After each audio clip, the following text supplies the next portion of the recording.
Hello and welcome back to Tearaway Unfolded. This is Bio Enchanted, and today we'll be finishing the second chapter of this game. Once we figure out how to get inside the lair. I quite like that effect where you unfold the like a kind of like one of those pop-up greetings cards. It's a very cool idea, the whole pop-up book thing. It's a very fun way to introduce a level.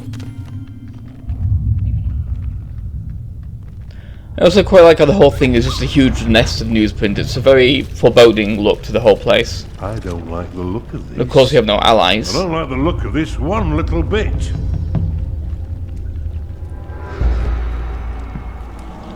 So let's properly get ourselves introduced to the lair and see exactly what they're planning on, what the scraps are planning on doing, shall we?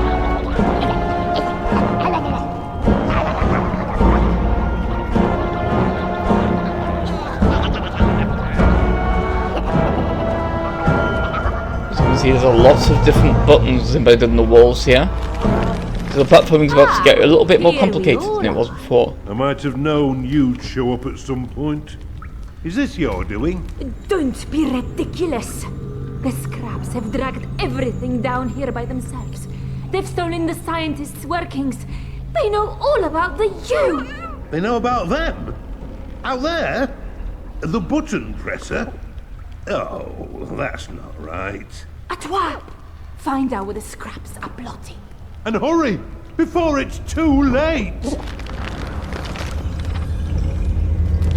That's not a good sign. So, it's unclear, really, how much of this the fortune teller had in mind when it comes to the whole fourth wall breaking aspect of things. And yeah, here's an aspect of these little traps I hadn't noticed that I don't notice till later in the video. But like something that I'm not quite sure of is whether she meant for the scientists at least to figure out about the U and have it be a cute little fourth wall break to add some complexity to her story. Or whether that aspect was also unintentional.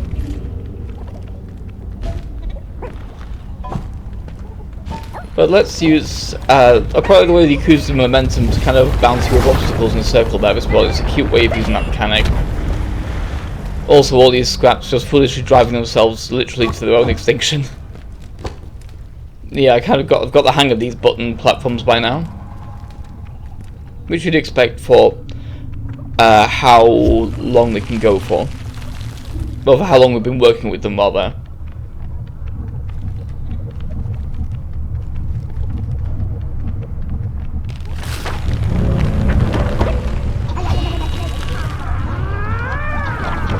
I quite like the design of this area. It feels a lot more kind of war. Of course, it's like, and given the fact that the scraps have been bringing all the buttons down here, it seems as though they may well have been the ones that were building at least those particular platforming sections, even if it's only unintentional. So let's help the scientists get down there so they can see exactly what they're planning on actually doing with all these buttons, shall we?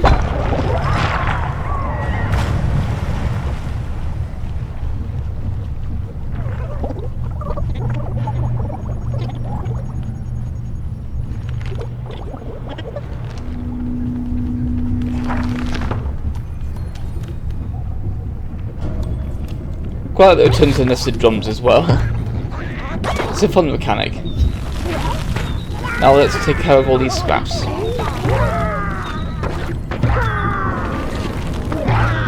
have a chance to do something you haven't done for a while, using the wind to blow them off the platform. Which doesn't really come up very often, really.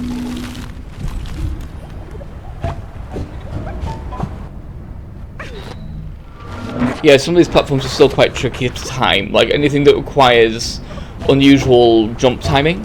I do quite like the way these platforms get you used to how the momentum for the jumping works and things like that, and also that one that just catapults you across the room is quite fun as well. Oh my days, it's one of them things, like what the U's holding. The scraps have been building their own button box. They've seen the power wielded by the U, and they want it for themselves. Don't let them turn it on. We need to put a stop to them, or this story will never end. Yeah, the fourth wall has been completely obliterated now.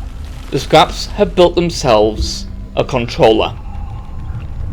And something quite like as well, during that cutscene you saw the analog sticks twitching. That was me. When you use the analog sticks on your controller, it also controls that controller, which is a very cute little visual thing.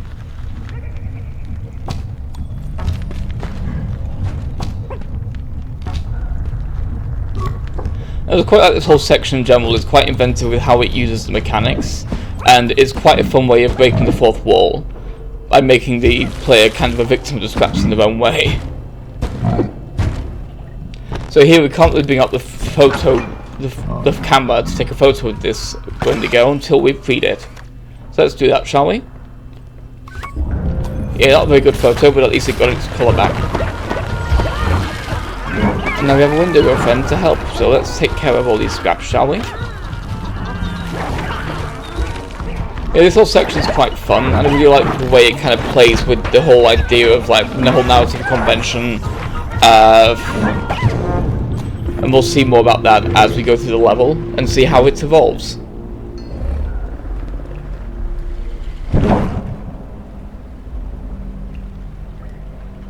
But it seems that the scraps have become aware that they are part of the story, and they are not happy with their position in it. And given how I've been treating them this whole time by just throwing them off platforms and stuff, you can't really blame them.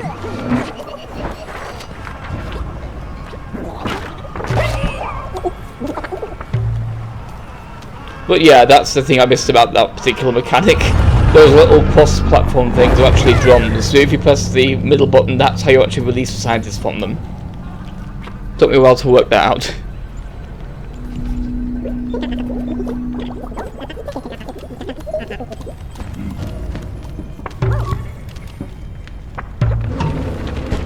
I quite like how you have to kind of like hold certain buttons down while having other buttons depressed. It's kind of a fun way of dealing with things. Kind of reminds me a little bit of this game I played recently, Songbird Symphony, where the whole idea of that one is sometimes there's kind of the whole, each note is assigned to a different button, and sometimes you have to kind of like hold certain notes at the same time, and it's very difficult to do. That's a very difficult game to get any kind of good scores on. It's easy enough to get through because there's not really a fail condition. You can still pass the songs with a C, which is like the lowest score you can possibly get in that game just by messing up all the notes. But it's still quite cute. I quite like the songs, and even though I'm terrible at the game myself, and actually getting decent scores on them, especially when you get some really complicated songs.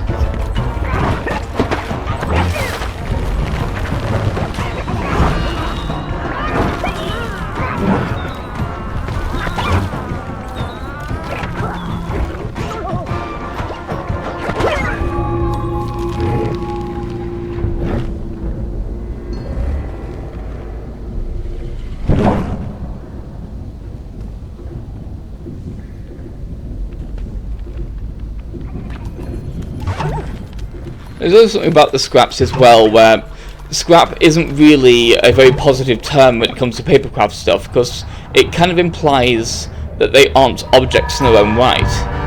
Like, a Wendigo is an object, Atoi is a physical object created by papercraft.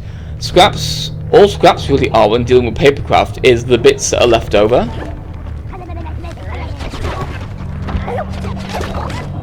And we'll be seeing how they feel about that. Hence their whole building of the massive controller that we are now in. Or about to be in, anyway. I quite like how, poorly put together the controller is as well. Is that they don't quite understand what the buttons are for, or what they're doing. All they know is it's big, it's roughly this shape, and there are buttons and joysticks on it. They just don't quite haven't quite figured out how it connects to the world itself and the way the viewer is controlling everything. So they kind of have half the information, but not enough to do anything useful with it, so the control is just kind of a mess. But it is a very cool mess. And as you can see now, we are introducing shoulder buttons. We'll see how those work.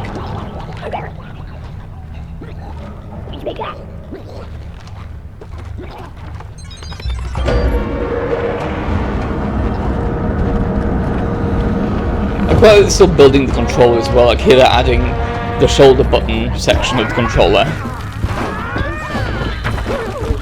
At least where on normal control the shoulder buttons would be, given they don't really know the structure of the controller or understand why it's structured the way it is, because they have no concept of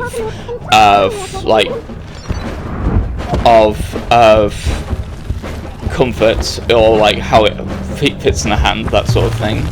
But these are the R2 and L2 platforms work. They're kind of wedge shaped. And that was embarrassing.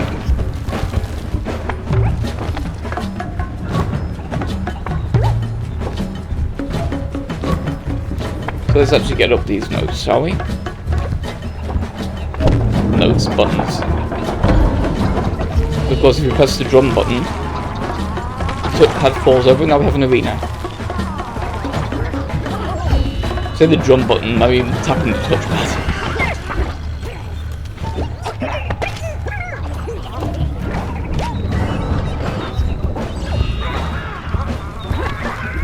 I quite like all the little videos of places you've been as well. It kind of shows that they've been watching us the entire time and paying attention to what we've been doing, even if they fundamentally misunderstood important aspects of the controller itself. And this part's pretty cool. When the light goes red, the controller light goes red in real life. I quite like that, it's very cute.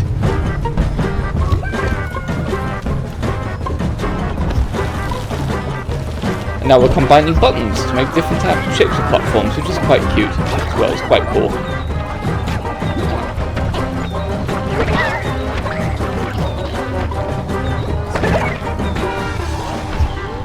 And obviously in this particular area you probably could be able to throw one of the scraps into the screen and then kind of fire them out into the little targets to make pits, but I didn't. And yeah, now the controller's walking back and forth. Obviously not in real life, because that's physically, technologically impossible, but like in the game, now the controller is walking back and forth outside of our control, because that scrap is now on the joystick. I quite like the whole feeling that you're losing control as it goes on as well, even though you're physically not losing actual controls over Atoi. The fact that the surroundings themselves you kind of start to lose control over is quite an interesting idea. We're about to see why they went to so much effort as well.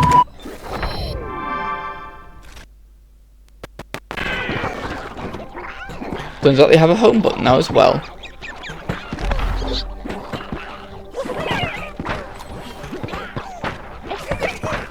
So now we have the infinite nuts again to throw at the scraps, to take them out. Because now they have invaded our home screen, which is a very cute idea. I really like that little thing. I quite like how far the game goes when it comes to playing with the fourth wall. Like in the intro we had the whole thing with the TV screen, them changing the channels around and stuff. And now the scraps themselves are playing with the channels and stuff like that.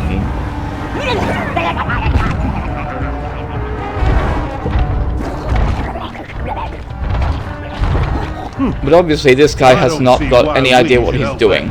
Come now. There has been enough distraction. The use true power is to... And the other scraps are mutinying against him.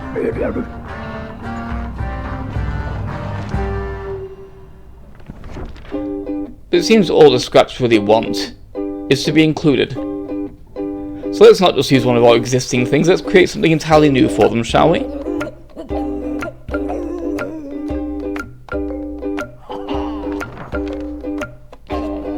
Not really sure what this shape is supposed to be. It's just something I'm making that's unique to the scrap leader. Vaguely Peppa Pig, but with a little bit of like rhino horn in there for some reason as well. But there we go, that's a nice little shape.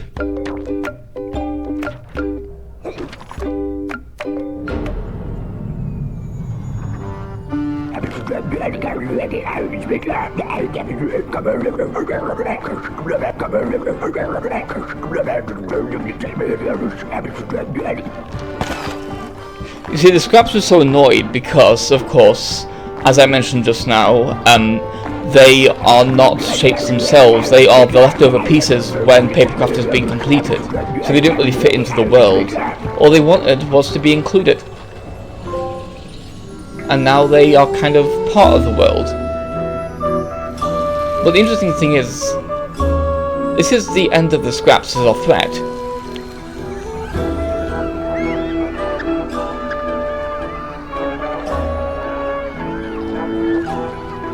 Which means the traditional story has now ended.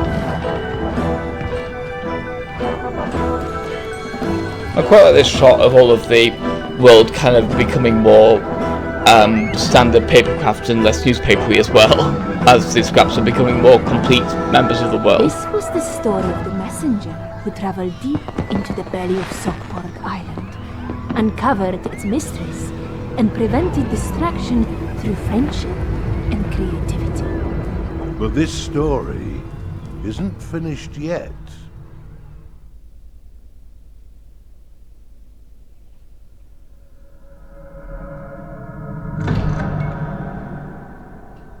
You have more than proven yourselves. Stories of the messenger and their you are now being told across Valleyfold and Sockport. But they must perform one last tale together. The tale of the messenger's delivery. Though I'm unsure how that one goes. We are between the pages. Too many possibilities. How do we choose? They must show us the way. So welcome to the final arc of the game. Us telling our own story. So next time we'll start that. Please remember to like and subscribe and share. And comment on the video as well. Goodbye.